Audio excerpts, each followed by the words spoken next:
54वां सर्ग। श्री राम। जब वशिष्ठ मुनि किसी तरह भी उस कामधेनु गौ को देने के लिए तैयार न हुए, तब राजा विश्वामित्र उस चितकबरे रंग की धेनु को बलपूर्वक घसीट ले चले। रघुनंदन, महामनस्वी राजा विश्वामित्र के द्वारा इस प्रकार ले जाई जाती हुई वह गौ शोकाकुल हो मन ही मन रो पड़ी और अत्यंत दुखित हो विचार करने लगी। अहो, क्या महात्मा वशिष्ठ ने मुझे त्याग दिया है, जो ये राजा के सिपाही मुझ दीन और अत्यंत दुखिया गौ को इस तरह बलपूर्वक लिए जा रहे हैं। पवित्र अंतःकरण वाले उन महर्षि का मैंने क्या अपराध किया है कि वे धर्मात्मा मुनि मुझे निरपराध और अपना भक्त जानकर भी त्याग रहे हैं।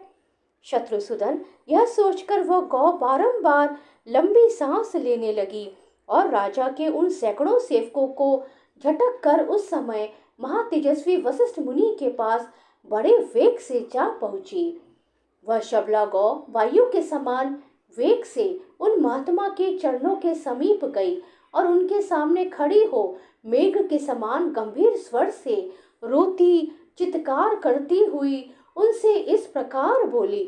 भगवान ब्रह्म कुमार, क्या आपने मुझे त्याग दिया, जो ये राजा के सैनिक मुझे आपके पास से दूर लिए जा रहे हैं? उसके ऐसा कहने पर ब्रह्म ऋषि वशिष्ठ शोक से संतप्त हृदय वाली दुखिया बहिन के समान उस गौ से इस प्रकार बोले। शबले, मैं तुम्हारा त्याग नहीं करता। तुमने मेरा कोई अपराध नहीं किया है। ये महाबली राजा अपने बल से मतवाले होकर तुमको मुझसे छीन कर ले जा रहे हैं। मेरा बल इनके समान नहीं है। विशेषतः आजकल ये राजा के पथ पर प्रतिष्ठित हैं। राजा क्षत्रिय तथा इस पृथ्वी के पालक होने के कारण ये बलवान हैं। इनके पास हाथी, घोड़े और रथों से भरी हुई यह अक्षौहिणी सेना है, जिसमें हाथियों के हौदों पर लगे हुए ध्वज सब और फहरा रहे हैं। इस सेना के कारण भी ये मुझसे प्रबल है। वशिष्ठ जी के ऐसा कहने पर बातचीत के मर्म को समझने वाली उस कामधेनु ने उन अनुपम तेजस्वी ब्रह्म ऋषि से यह विनय युक्त बात कही। ब्राह्मण, क्षत्रिय का बल कोई बल नहीं है। ब्राह्मण ही क्षत्रिय आदि से अधिक बलवान होते हैं। ब्राह्मण का बल दिव्य है, वह क्षत्रिय बल से अधिक प्रबल होता है। आपका बल अप्रमेय है।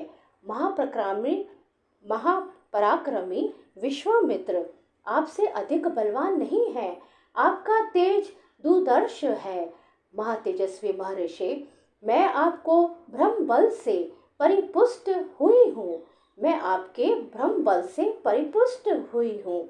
अतः आप केवल मुझे आज्ञा दे दीजिए।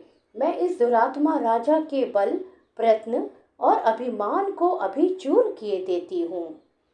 श्री राम। कामधेनु के ऐसा कहने पर महायशस्वी वशिष्ठ ने कहा, इस शत्रु सेना को नष्ट करने वाले सैनिकों की सृष्टि करो।